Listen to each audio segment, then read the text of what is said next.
نحمد نصلی علی رسول الکریم اما بعد فاعوذ باللہ من الشیطان الرجیم بسم اللہ الرحمن الرحیم۔ ہم ریاض الصالحین کی کتاب پڑھ رہے ہیں اور آج جو ہمارا باب ہے وہ صبر کے بارے میں ہے اور حدیث نمبر 31 ہے، تو ہم پڑھتے ہیں۔ وعن انس رضی اللہ عنہ قال مر النبی صلی اللہ علیہ وسلم بامرأة تبکی عند قبر فقال اتق اللہ واصبری فقالت الیک عنی فإنک لم تصب مصیبتی ولم تعرفه فقیل لها انہ النبی صلی اللہ علیہ وسلم فأتت باب النبی صلی اللہ علیہ وسلم فلم تجد عنده بوابین فقالت لم أعرفك فقال انما الصبر عند الصدمة الأولى متفق علیہ۔ وفی روایت لمسلم تبکی علی صبی لہا۔ اس کا ترجمہ ہے، حضرت انس رضی اللہ عنہ سے روایت ہے کہ نبی کریم صلی اللہ علیہ وسلم ایک عورت کے پاس سے گزرے جو ایک قبر پر بیٹھی رو رہی تھی۔ آپ نے اس سے فرمایا اللہ سے ڈر اور صبر اختیار کر۔ اس نے کہا مجھ سے دور ہو جا، تجھے وہ مصیبت نہیں پہنچی جو مجھے پہنچی ہے۔ اس نے رسول اللہ صلی اللہ علیہ وسلم کو نہیں پہچانا، اس لیے فرط غم میں اس نے نازیبہ انداز اختیار کیا۔ بعد میں اس کو بتلایا گیا کہ وہ تو نبی کریم صلی اللہ علیہ وسلم تھے۔ چنانچہ یہ سن کر وہ آپ کے دروازے پر آئی، وہاں دربانوں کو نہیں پایا۔ آ کر اس نے کہا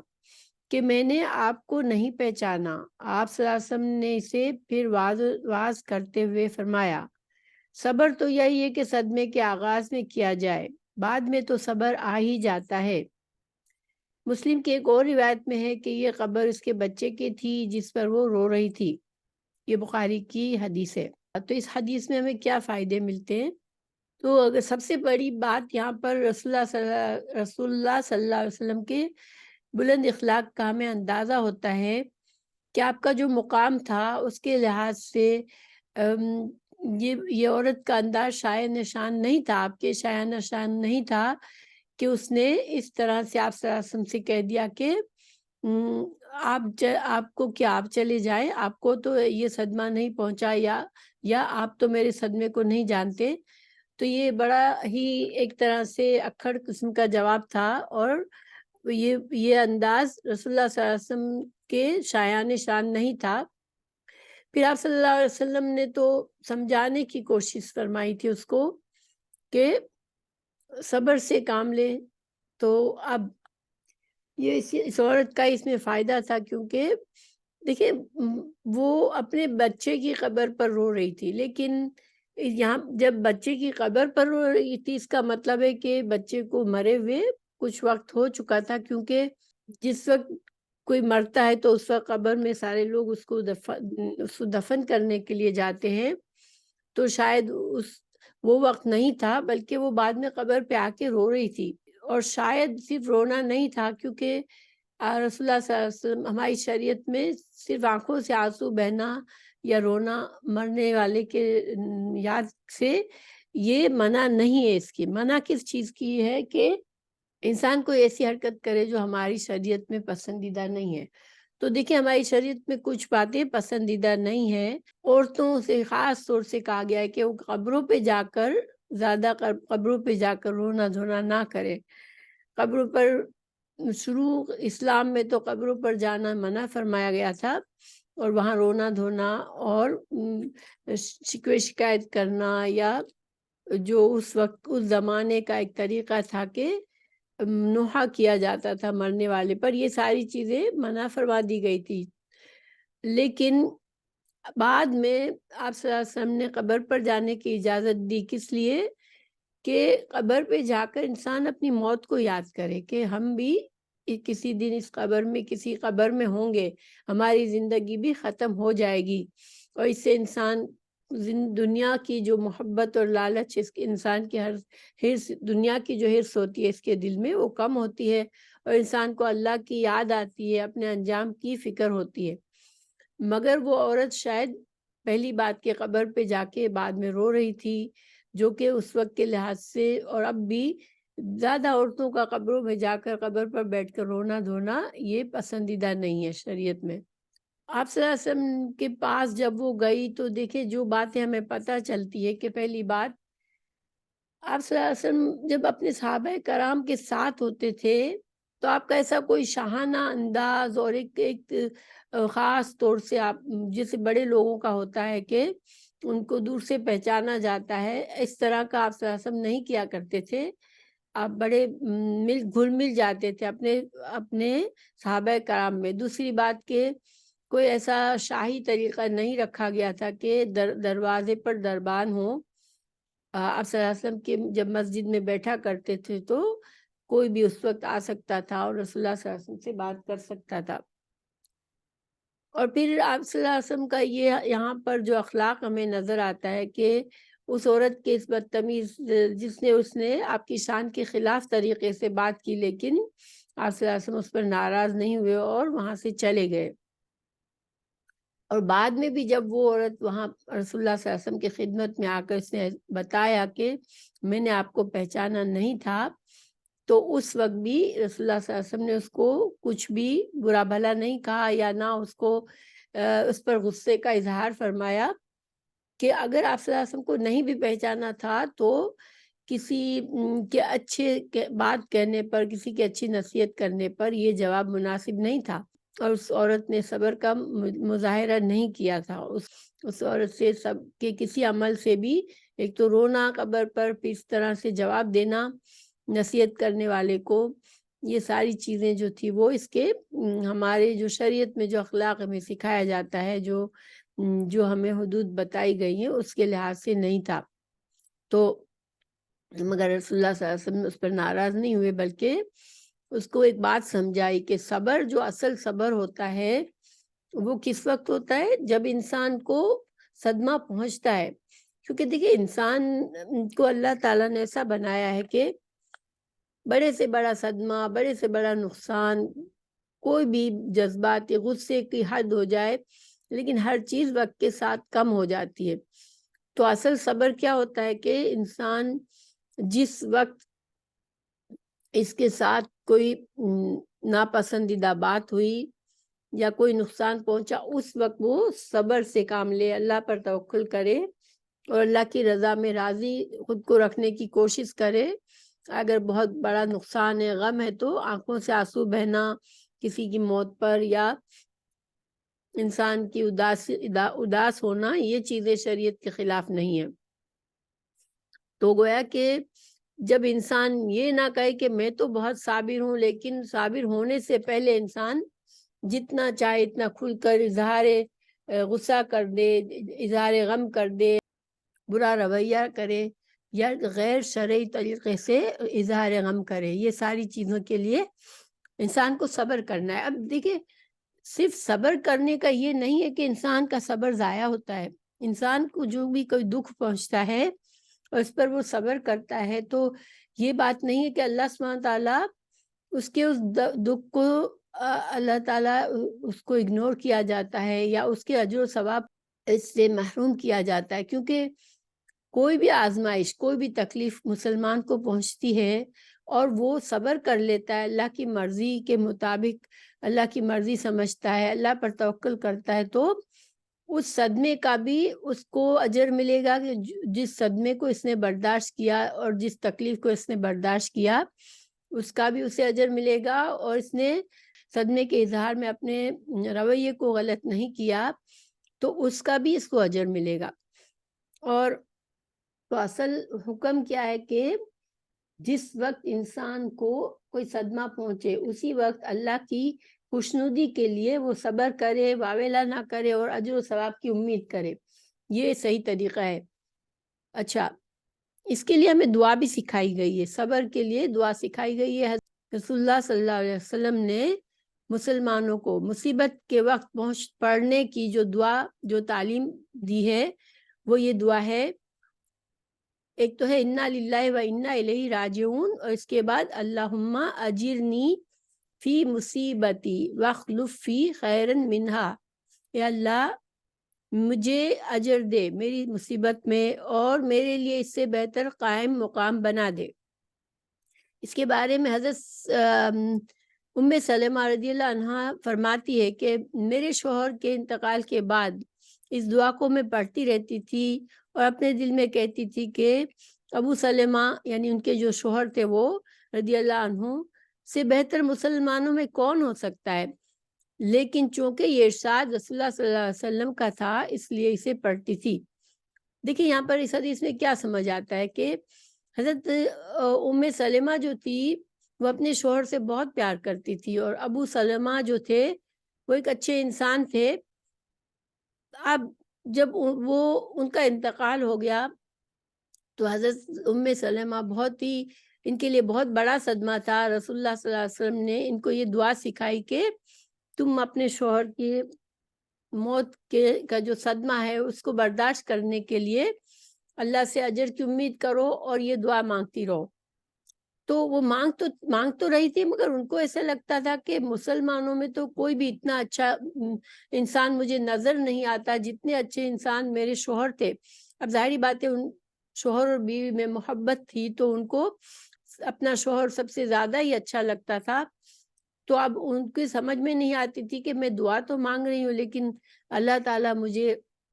ان سے بہتر شوہر کون سا دے سکتے ہیں۔ تو اللہ سبحانہ تعالیٰ نے ان کو رسول اللہ صلی اللہ علیہ وسلم جیسا شوہر عطا فرمایا، کیونکہ آپ جب ان کی عدت پوری ہوئی اس کے بعد رسول اللہ صلی اللہ علیہ وسلم نے ان کے لیے شادی کا پیغام بھیجا تھا۔ تو یہ دعا کا ان کو فائدہ ہوا الحمدللہ۔ اب خلاصہ کیا ہے، اس عورت کا بچہ مر گیا تھا، تو ایون بچے کے مرنے کے لیے بھی بہت سی احادیث ہے جس میں کسی کا بچہ مرنے پر اس کو کس قدر اللہ سبحانہ تعالیٰ اس کمی کا کتنا زیادہ اجر و ثواب دے کر اسے فائدہ پہنچاتے ہیں اگر وہ اللہ کی رضا میں کو قبول کر لے اور بہت زیادہ واویلا اور نوحہ نہ کرے اور اس صدمے کو برداشت کر لے، یہ سوچ کر کہ اللہ سبحانہ تعالیٰ مجھے ضرور اس کا اچھا بدلہ دیں گے۔ حدیث موجود ہے جس کا ایک بچہ مر جائے اس کا ثواب۔ حضرت سیدنا ابن عباس رضی اللہ عنہ فرماتے ہیں میں نے رسول اللہ صلی اللہ علیہ وسلم کو فرماتے ہوئے سنا کہ میری امت میں سے جس کے 2 بچے پیشوائی کرنے والے ہوں گے یعنی فوت ہو چکے ہوں گے، اللہ عز و جل ان کے سبب اسے جنت میں داخل فرمائے گا۔ ام المومنین حضرت سیدنا عائشہ رضی اللہ عنہ نے عرض کیا اور جس کا ایک بچہ مر جائے تو رسول اللہ صلی اللہ علیہ وسلم نے فرمایا اس کا بچہ بھی اس کی پیشوائی کرے گا۔ آپ نے پھر عرض کیا آپ صلی اللہ علیہ وسلم کی امت میں جس کی پیشوائی کے لیے کوئی نہ ہو تو فرمایا کہ میں ان کی پیشوائی کروں گا اور وہ میرے جیسا پیشوا ہرگز نہ پا سکیں گے۔ یہ جامعہ ترمذی کی حدیث ہے۔ تو اس سے ہمیں کیا پتہ چلتا ہے کہ جب کسی کا نابالغ بچہ مر جاتا ہے تو بچہ قیامت میں اپنے والدین کو جنت میں لے جانے کے لیے سبب بنتا ہے، وہ اپنے مسلمان نیک والدین کو جنت میں لے جاتا ہے۔ تو ایک بچہ، 2 بچہ، 3 بچے، ان سب کے بارے میں احادیث موجود ہے، اور یہ بڑا نقصان ہے دنیا میں کوئی اپنا بچہ کو مر جانا، چھوٹے بچے کا مر جانا بہت بڑی آزمائش ہے، مگر اللہ تعالیٰ کا یہ طریقہ ہے کہ جتنی بڑی آزمائش ہوتی ہے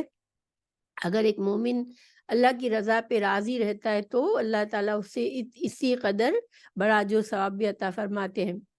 اب ہم اگلی حدیث پر چلتے ہیں۔ وعن ابی ہریرہ رضی اللہ عنہ ان رسول اللہ صلی اللہ علیہ وسلم قال یقول اللہ تعالی ما لعبد المؤمن عندی جزاء اذا قبضت صفیہ من اہل الدنیا ثم احتسبہ الا الجنہ، رواہ بخاری۔ حضرت ابو ہریرہ رضی اللہ عنہ سے روایت ہے کہ رسول اللہ صلی اللہ علیہ وسلم نے فرمایا اللہ تعالیٰ فرماتا ہے کہ میرا وہ مومن بندہ جس کی محبوب ترین چیز میں واپس لے لوں لیکن وہ اس پر ثواب کی نیت سے صبر و رضا کا مظاہرہ کرے، اس کے لیے میرے پاس جنت کے سوا کوئی بدلہ نہیں ہے۔ تو دیکھیں اس حدیث میں کیا فائدہ ہے کہ نہ صرف بچہ بلکہ بچہ ہو، بیوی ہو، والدین ہو، بہن بھائی ہو، انسان کے یہ محبوب رشتے ہیں، اور جب کوئی محبوب چیز انسان کی دنیا سے رخصت ہو جاتی ہے، کوئی محبوب انسان، کوئی بندہ دنیا سے رخصت ہو جاتا ہے، تو اس کے سے محبت کرنے والے اگر یہ سوچ لے کہ اللہ سبحانہ تعالیٰ نے ہی مجھے یہ نعمت دی تھی اور اللہ تعالیٰ نے مجھ سے یہ نعمت اب لے لی، اور اگر میں اس پر صبر کروں گا تو اللہ تعالیٰ مجھ سے راضی ہوگا کہ میں اللہ کی رضا میں راضی ہوں، اور اللہ تعالیٰ مجھے اجر و ثواب دے گا۔ یہ ایمان کے کامل ایمان کی علامت ہے، ٹھیک ہے، کیونکہ یہ آسان نہیں ہوتا، چاہے انسان کا ایمان بھی ہو پھر بھی انسان میں بے صبری ہوتی ہے، انسان کی اخلاق فطری طور پر اس کے اندر بے صبری ہوتی ہے، اس کے اندر جلد بازی ہوتی ہے، اور اس کے اندر صبر بعض اوقات بعض لوگوں میں صبر ہوتا ہے، بعض لوگوں میں نہیں ہوتا۔ اللہ کی رضا میں ہر حال میں راضی ہونا یہ بہت بڑی ایمان کی نشانی ہے، اور یہ ہر کسی کے لیے اتنا آسان نہیں ہوتا، لیکن انسان اگر اپنے آپ کو یاد دلائے تو پھر اللہ تعالیٰ اس کو صبر دے دیتا ہے، جیسے کہ پچھلی حدیث میں ہم نے جانا تھا کہ صبر اس کو دے دیتا ہے اللہ جو صبر کرنا چاہتا ہے، یعنی مشکل چیز ہے مگر انسان کے دل میں یہ بات ہو کہ میں اللہ کی رضا میں صبر کرنا چاہتا ہوں یا صبر کرنا چاہتی ہوں، پھر وہ اللہ سے دعا کرتا رہے تو اللہ تعالیٰ نہ صرف اس کو صبر کی توفیق دے دیتا ہے بلکہ اس کے اجر و ثواب کو بھی سے بھی وہ محروم نہیں ہوتا۔ اور بچے کا تو جیسے ہم نے جان لیا کہ جنت اس کا بدلہ ہے، لیکن اللہ سبحانہ تعالیٰ ہر صبر کرنے والے کو اس کے صبر کا بدلہ ضرور دے گا، اور صبر جو ہے وہ جنت والوں کے صبر کی جو صفت ہے وہ جنت والوں کی صفت ہے۔ اور جیسے کہ ہم نے یہ بھی جان لیا کہ صبر کا یہ مطلب نہیں ہے کہ انسان کی آنکھوں سے آنسو بھی نہ نکلے، انسان کے دل میں اداسی بھی نہ آئے، صدمے کی شدت کو محسوس بھی نہ کرے، یہ مطلب نہیں ہے، یہ تو انسانی فطرت ہے کہ خوشی اور غم کا اسے اثر ہوتا ہے،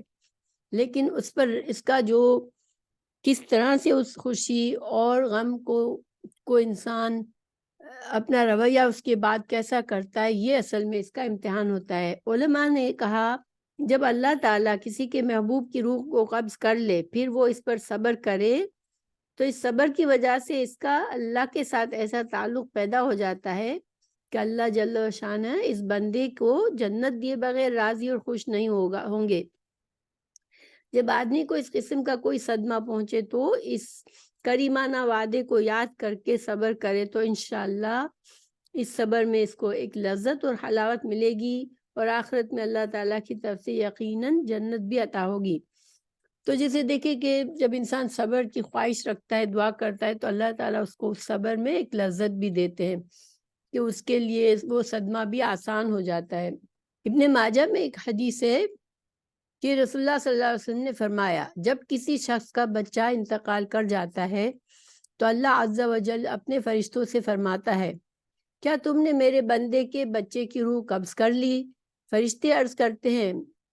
کہ ہاں، تو اللہ عز و جل فرماتا ہے کیا تم نے اس کے دل کا ٹکڑا چھین لیا؟ فرشتے عرض کرتے ہیں جی ہاں، تو اللہ عز و جل فرماتا ہے تو پھر میرے بندے نے کیا کہا؟ فرشتے عرض کرتے ہیں اس نے تیری حمد کی اور انا للہ و انا الیہ راجعون پڑھا، تو اللہ عز و جل فرماتے ہیں میرے اس بندے کے لیے جنت میں ایک گھر بناؤ اور اس کا نام بیت الحمد رکھو۔ اچھا ہم اگلی حدیث پر چلتے ہیں انشاءاللہ۔ وعن عائشہ رضی اللہ عنہا انہا سألت رسول اللہ صلی اللہ علیہ وسلم عن الطاعون فأخبرها أنه كان عذابا يبعثه الله تعالى على من يشاء فجعله الله تعالى رحمة للمؤمنين فليس من عبد يقع في الطاعون فيمكث في بلده صابرا محتسبا يعلم أنه لا يصيبه إلا ما كتب الله له الا کان لہ مثل اجر الشہید، رواہ بخاری۔ اس کا ترجمہ ہے، حضرت عائشہ رضی اللہ عنہا نے رسول اللہ صلی اللہ علیہ وسلم سے تعاون کے بارے میں پوچھا۔ آپ نے انہیں بتلایا کہ یہ عذاب تھا جس پر اللہ تعالیٰ چاہتا اسے نازل فرماتا، اب اللہ نے اسے مومنوں کے لیے رحمت کا ذریعہ بنا دیا ہے۔ اب جو بندہ بھی اس طاعون کی بیماری میں مبتلا ہو جائے اور وہ اپنے طاعون زدہ شہر میں ہی صبر کرتا ہوا ثواب آخرت کی نیت سے ٹھہرا رہے، اسے یقین ہو کہ اسے وہی کچھ پہنچے گا جو اللہ نے اس کے لیے لکھا ہے، تو ایسے شخص کے لیے شہید کی طرح کا اجر ہے۔ بخاری کی حدیث ہے۔ دیکھیے یہاں پر کچھ باتیں سمجھنے کی ہے۔ پہلی بات یہ کہ تعاون کے بارے میں رسول اللہ صلی اللہ علیہ وسلم نے یہ فرمایا کہ پہلے یہ صرف عذاب کی صورت میں نازل ہوتا تھا، یعنی کہ جس بستی پر اللہ کے عذاب نازل ہونا ہوتا تھا اس پر تعاون بھیجا جاتا تھا، لیکن یہ اس کا تعاون ایسی بیماری ہے کہ یہ اب بھی اس کی وبا پھیلتی ہے، اور جب ظاہر ایک شہر میں تعاون کی بیماری پھیلتی ہے تو اس میں نیک لوگ بھی ہوتے ہیں اور برے لوگ بھی ہوتے ہیں، تو اب یہ کس کے لیے عذاب ہے اور کس کے لیے ایک اجر و ثواب کمانے کا ذریعہ ہے، تو یہ فرق اللہ سبحانہ تعالیٰ جانتے ہیں۔ یعنی کہ جن کے لیے عذاب ہوگا وہ تو عذاب کی صورت میں تعاون میں مریں گے تو یہ ان کی سزا ہوگی، لیکن جو نیک لوگوں سے کیا کہا گیا کہ تعاون زدہ اگر کسی کے شہر میں تعاون پھیل گیا اور اسے جب پتہ چلتا ہے تو پھر اب وہ کیا کرے، اللہ پر توکل کرے اور یہ سوچے کہ اگر میرے نصیب میں لکھا ہوا ہوگا یہ بیماری تو مجھے پہنچ کے رہے گی، اور اگر اللہ تعالیٰ کی مرضی نہیں ہوگی تو اللہ تعالیٰ مجھے اسے بچائیں گے۔ تو ظاہر اس کے لیے بھی صبر چاہیے ہوتا ہے نا، کہ ایک موت کہ ہر طرف موت کی فضا چھائی ہوئی ہے اور ہر انسان خوف میں ہے کہ کہیں مجھے یہ وبا نہ لگ جائے، ایسے میں چونکہ اللہ کا حکم ہے کہ اب تم اس شہر سے نہیں نکل سکتے جہاں پر تعاون آ چکا اور وہیں پہ صبر کرنا ہے، تو پھر وہ اللہ کی رضا کے لیے اللہ کا حکم سمجھ کے صبر کرتا ہے اور یہ سوچتا ہے کہ میرے نصیب میں جو کچھ ہوگا وہ مجھے پہنچے گا۔ اب اس بیماری میں اگر وہ مر جاتا ہے، اسے بیماری لگ جاتی ہے، وہ مر جاتا ہے، تو پھر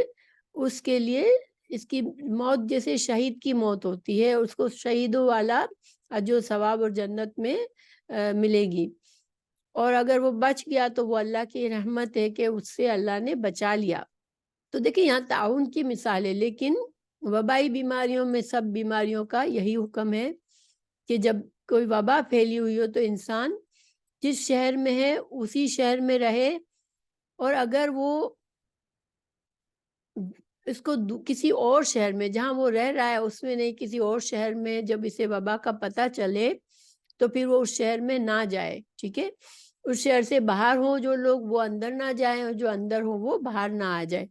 اور یہ مومن کا ایک طرح سے اگر اس میں پھر وہ انسان وہیں پر ہے، صبر کیا، اللہ پر بھروسہ کیا، تو وہ مرنے والے کا پھر اجر و ثواب ہے اور جنت ہے اس کے لیے، اور شہید کی موت ہے۔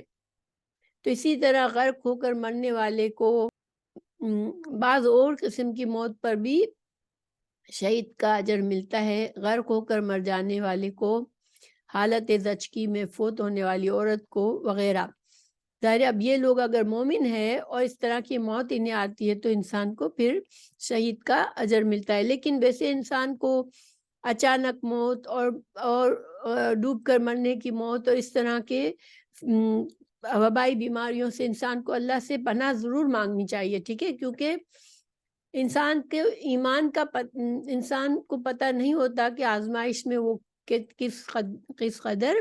اپنے ایمان پر جم کے رہ سکے گا، تو کبھی بھی آزمائش مانگنی نہیں چاہیے۔ ہاں اگر آزمائش آ جاتی ہے تو پھر اللہ پر صبر، اللہ پر توکل کرنا چاہیے۔ اور اس حدیث سے ہمیں یہ بھی پتہ چلتا ہے کہ دیکھیں اللہ تعالیٰ کا ہر کام دنیا میں اسباب کے پردوں میں ہوتا ہے، تو انسان یہ سمجھے کہ کہیں حفاظت کی ضرورت ہے تو وہ حفاظت کا سامان ضرور کرے، کوئی بیماری ہے تو علاج کرنی ہے تو علاج ضرور کرے، کیونکہ یہ اسباب ہیں اور دنیا اسباب کے پردوں میں. یہ نہ کہے انسان کہ میں جو ہوں بس اللہ سنبھالنے والا ہے، اور پھر وہ نہ علاج کرے نہ حفاظت کرے، اپنی کسی بیماری سے اپنے آپ کو بچانے کی کوشش نہ کرے. تو یہ جو ہے یہ صحیح رویہ نہیں ہے. ہمیں جو حکم دیا گیا ہے وہ یہ ہے کہ انسان پہلے اپنے اسباب اختیار کرے، پھر اللہ پر توکل کرے. تو جیسے کہ ایک حدیث کا مفہوم ہے، حدیث میرے سامنے نہیں ہے تو میں صرف مفہوم بتاتی ہوں کہ ایک شخص مسجد میں آیا تو رسول اللہ صلی اللہ علیہ وسلم نے اس سے پوچھا کہ تم نے اپنے اونٹ کو باندھا ہے؟ اس نے کہا نہیں، میں نے اللہ پر توکل کر کے چھوڑ دیا ہے. تو اللہ کے پیارے رسول صلی اللہ علیہ وسلم نے اس کو سمجھایا کہ پہلے تم اپنے اسباب اختیار کرو، اس اونٹ کو باندھو، اب اس کے بعد پھر اللہ پر توکل کرو کہ اللہ اس کی حفاظت کرے گا. کیونکہ کچھ برا تو بعد میں بھی ہو سکتا ہے، لیکن انسان کی ذمہ داری ہے اسباب اختیار کرنا، اور جو حفاظتی تدابیر ضروری ہے وہ کرے، پھر اللہ پر توکل کرے. کیونکہ دیکھیں تقدیر الہی پر ایمان رکھنے کے منافی نہیں ہے یہ بات کہ انسان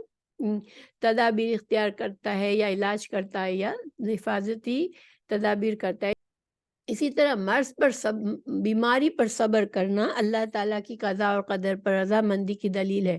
اگر انسان کسی طرح سے کسی بیماری میں مبتلا ہو جاتا ہے تو پھر وہ اپنا جو بھی علاج کرنا ضروری ہے وہ کرے، لیکن توکل اللہ پر کرے، اور اس کے جو بھی نتائج ہیں بیماری کے، بیماری بڑھتی ہے یا گھٹتی ہے یا اس بیماری میں اس کی موت آتی ہے، یہ سب اس کی قدر، اللہ کی قدر پر اور اللہ کی رضامندی کی کہ اللہ کے فیصلے پر چھوڑنا ہے. اگر بعض اوقات اگر انسان یہ سمجھتا ہے کہ میں کوئی بیماری کا علاج نہیں کرتا کیونکہ میں اللہ پر توکل کرتا ہوں، تو یہ جیسے اگر علاج موجود ہے تو انسان کا یہ صحیح طریقہ نہیں ہے. انسان علاج ضرور کرائے، اور یہ اس کا یہ مطلب نہیں ہے کہ اس کو اپنی تقدیر پر ایمان نہیں ہے. ٹھیک ہے، بیمار ہونا اگر اس کے نصیب میں ہے، تکلیف ہے، موت ہے، تو وہ اس کو تو کوئی انسان نہیں روک سکتا. حدیث نمبر 34 ہے،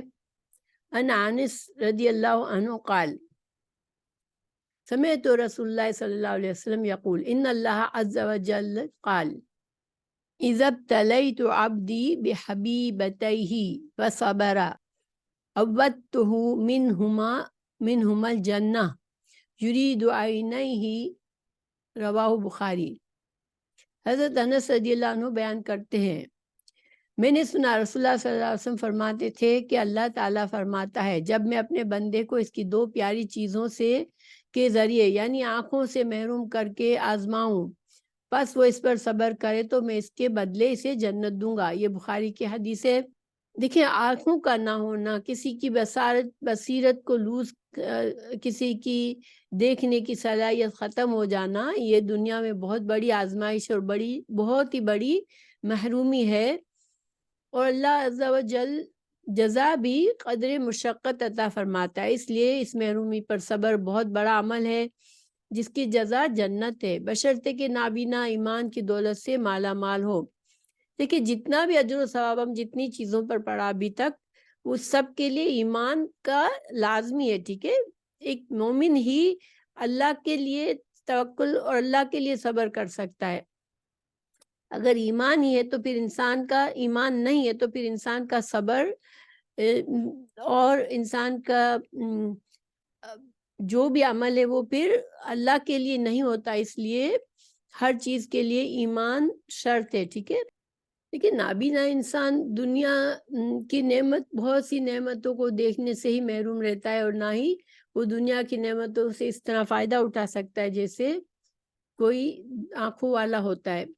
حالانکہ آنکھیں نہ ہونے کے بعد بھی اگر کسی کے پاس ایمان ہے اور آنکھیں ہونے کے بعد بھی کوئی ایمان کو ٹھکراتا ہے تو پھر وہ آنکھوں والے سے بہتر ایمان والا اندھا بہتر ہوتا ہے. دیکھیے خاص طور سے آنکھوں کی فضیلت، بینائی کے ختم ہونے کی فضیلت کیوں بتائی گئی ہے؟ کیونکہ یہ ایک اہم موضوع ہے،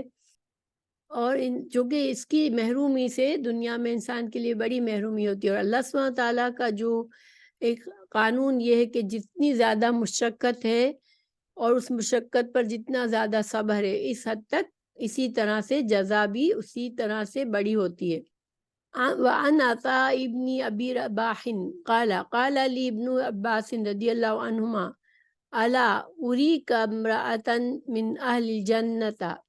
فقلت بلى قال هذه المرأة السوداء اتت النبي صلی اللہ علیہ وسلم فقالت انی اسرع وانی اتکشف فادعوا اللہ تعالی لی قال ان شئتی صبرتی ولکی الجنہ وإن شئت دعوت الله تعالى أن يعافيك فقالت أصبر فقالت إني أتكشف فادعوا الله ألا أتكشف فدعا لها متفق علیہ۔ عطا بن ابی رباح کہتے ہیں کہ مجھ سے حضرت ابن عباس رضی اللہ عنہ نے فرمایا کیا میں تجھے جنتی عورت نہ دکھلاؤں؟ میں نے کہا کیوں نہیں، ضرور دکھلائیے۔ فرمایا یہ کالی عورت نبی کریم صلی اللہ علیہ وسلم کے پاس آئی اور اس نے کہا مجھے مرگی کا دورہ پڑتا ہے جس سے میں ننگی ہو جاتی ہوں، آپ میرے لیے اللہ سے دعا فرمائیں کہ اس بیماری سے نجات مل جائے۔ آپ نے فرمایا اگر تو چاہے تو اس تکلیف پر صبر کر، اس کے بدلے تیرے لیے جنت ہے، اگر تو چاہے تو میں اللہ سے دعا کر دیتا ہوں کہ اللہ تجھے اس بیماری سے عافیت دے دے۔ اس نے کہا اچھا ٹھیک ہے، پھر میں صبر ہی اختیار کرتی ہوں، تاہم جب مجھے دورہ پڑتا ہے تو میرے کپڑے ہٹ جاتے ہیں۔ ظاہر مرگی کا جو دورہ ہوتا ہے اس میں انسان زمین پر گرا ہوا ہوتا ہے اور اس کی جسم جو ہے وہ بہت زیادہ ہل رہا ہوتا ہے اور اس کو اتنا اپنا ہوش حواس نہیں ہوتا، تو اس حالت میں اس عورت کے کپڑے اپنی جگہ سے ہٹ جاتے تھے اور اس کا سطر کھل جاتا تھا۔ تو اس نے کہا کہ آپ اللہ سے یہ دعا فرمائے کہ میرا سطر نہ کھلے، چنانچہ آپ نے اس کے لیے دعا فرمائی۔ یہ بخاری اور حدیث کی مسلم ہے، بخاری اور مسلم کی حدیث ہے۔ تو دیکھیں یہاں پر ہمیں اس حدیث میں ہمیں کیا سمجھ آتی ہے کہ ایک تو ہے رخصت اور ایک ہے عزیمت، ٹھیک ہے۔ اب اللہ تعالیٰ کسی کو کسی بیماری سے آزماتا ہے، وہ بندہ اگر اللہ کی رضا سمجھ کر اسے قبول کرتا ہے، اس بیماری کی تکلیف پر اللہ سے اجر و ثواب کی امید رکھتا ہے، ٹھیک ہے۔ اچھا دوسرا یہ طریقہ تھا کہ رسول اللہ صلی اللہ علیہ وسلم کی دعا تو ظاہر قبول ہوتی اور آپ صلی اللہ علیہ وسلم دعا فرماتے اور وہ عورت صحیح ہو جاتی، لیکن ہو سکتا ہے وہ اس کا صحیح ہونا اس کے لیے اور بڑی آزمائش ہوتی، یعنی کہ دیکھیں بعض اوقات انسان کو کوئی کمزوری یا بیماری یا پریشانی ہوتی ہے تو اس کا ایمان ایک الگ لیول پر ہوتا ہے، اور اگر ایک صحت مند انسان ہے، اسے کوئی پریشانی نہیں ہے، کوئی دکھ نہیں ہے، تو اس کا اللہ سے قربت کا معاملہ کچھ اور ہوتا ہے۔ تو اس وجہ سے جب اللہ تعالیٰ کوئی ایسی آزمائش میں ڈالتا ہے انسان کو جس میں صبر کرنے سے وہ اللہ سے قریب ہو جاتا ہے، تو پھر وہ ایسا جو آزمائش ہے وہ زیادہ بہتر ہوتی ہے اس کے کہ وہ آزمائش ختم ہو جائے۔ اور اس کا ہم عام طور پر اپنی زندگی میں بھی اس کا مشاہدہ کرتے ہیں کہ جب کسی پریشانی سے گزر رہے ہوتے ہیں تو ہم بہت زیادہ اللہ سے قریب ہوتے ہیں، بہت زیادہ اللہ سے دعائیں مانگتے ہیں، اور ہماری دعاؤں میں ہماری عبادات میں بہت زیادہ خلوص ہوتا ہے، اخلاص ہوتا ہے، توجہ ہوتی ہے۔ لیکن جب ہمارے معمولات عام ہوتے ہیں، ہم صحیح ہیں، ہر طرح سے صحیح جا رہا ہے معاملہ، تو وہ بات نہیں رہتی، ٹھیک ہے۔ تو یہ بھی وجہ ہوتی ہے کہ اللہ تعالیٰ کی طرف سے جو بیماریوں کی بھی یہ ایک حکمت ہے کہ انسان کو آزما کر اللہ تعالیٰ اپنے قریب کر لیتا ہے۔ اس وجہ سے اس عورت کو رسول اللہ صلی اللہ علیہ وسلم نے اس کو موقع دیا کہ وہ خود سے اختیار کرے کہ وہ کیا چاہتی ہے، اور چونکہ اللہ کے نبی رسول اللہ صلی اللہ علیہ وسلم کو یہ اندازہ تھا کہ ہو سکتا ہے کہ یہ عورت صحیح ہو جائے اس بیماری سے، تو اس کا اللہ سے جو قربت کا بھی لیول ہے وہ شاید نہ برقرار رہے، اس لیے اللہ کے پیارے نبی صلی اللہ علیہ وسلم نے اس کو یہ اختیار دیا کہ تم کہو تو میں دعا کروں، اور تم اگر صبر کرو تو پھر تمہیں اللہ تعالیٰ سے طرف سے بڑا اجر ملے گا۔ اور اس عورت نے اس کو قبول کیا لیکن ساتھ ہی ساتھ جو اس کے لیے صحیح پریشانی کا سبب تھا کہ اس کا سطر کھل جاتا تھا، وہ اللہ کے پیارے رسول صلی اللہ علیہ وسلم نے اس کے لیے دعا کی، اور پھر اس کے بعد میں کہا جاتا ہے کہ اس کا سطر پھر نہیں کھلتا تھا۔ اور یہ ایک اچھی بات تھی، ظاہر ہے کہ انسان کے لیے اب اس کا سطر چھپا رہنا بہت ضروری ہوتا ہے۔ اور دیکھیں اگر وہ دعا منگوا بھی لیتی اپنے لیے، ٹھیک بھی ہو جاتی، اس میں کوئی بھی برائی نہیں تھی، وہ کسی شریعت کے خلاف نہیں ہوتا، نہ ہی اس کے لیے وہ اپنے لیے کوئی برائی چاہ رہی تھی، لیکن اس نے جو عزیمت کا راستہ اختیار کیا کہ ٹھیک ہے میں صبر کروں گی اور اللہ تعالیٰ سے میں قربت اس سے حاصل کروں گی۔ تو سبحان اللہ، یہ ہمارا آج کا سبق پورا ہوا۔ تو ہمارے لیے کیا سوچنے کی بات ہے کہ انسان آزمائشیں مانگے نہ، لیکن آزمائشیں آئے تو اس کو بھی اللہ تعالیٰ کی طرف سے ایک طرح سے اجر و ثواب ملنے کا اور اللہ سے قریب ہونے کا ذریعہ ان کو سمجھے، اور اس پر کوئی ایسا بد اخلاقی نہ کرے، کوئی ایسی بری بات نہ کرے جس سے اللہ ناراض ہوتا ہے، اور اللہ کی رضا میں خود کو راضی رکھے۔ اور صبر اگر نہیں بھی آتا تو صبر کے لیے دعا کرے، تو اس کے لیے اس میں بہتری ہے انشاءاللہ۔ سبحانک اللہم بحمدک اشہد ان لا الہ الا انت استغفرک و اتوب الیک۔